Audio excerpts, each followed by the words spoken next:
నాకు నాకు లేదులే ఇంట్రెస్ట్ అన్నాడు. సరే ఏ కుటుంబంలో ఏది జరిగినా చర్చించుకొని చదువుతాం. ఈరోజు ఏమన్నారు తెలుసా మీకు? మా దగ్గర ఉండేవాళ్ళు సన్నిహితుల్లో తెలుగుదేశం పార్టీలో వాడు ఉన్నాడు, జోకరు. వాడు ఏమన్నాడు, నేనంట మా చిన్నానికి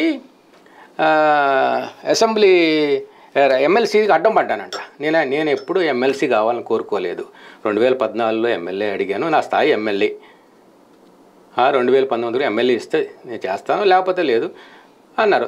మా నాన్నగారు ఆయన ఇంకొకసారి చేస్తానని చంద్రబాబు నాయుడు గారు మీటింగ్కి వెళ్ళినప్పుడు సీట్లు ఫైనల్ అయ్యేటప్పుడు నన్నేమో గుంటూరు 2 వెళ్ళమన్నారు. అప్పటికి గిరికి అనౌన్స్ చేసిన తర్వాత కూడా చెప్పారు గుంటూరు 2 వెళ్ళమన్నారు.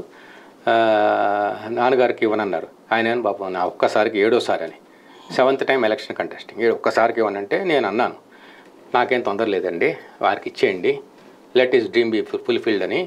ఒకవేళ నేను నిజంగా స్వార్థం అయితే నేను అప్పుడే లేదని నేను తీసుకోవచ్చుగా.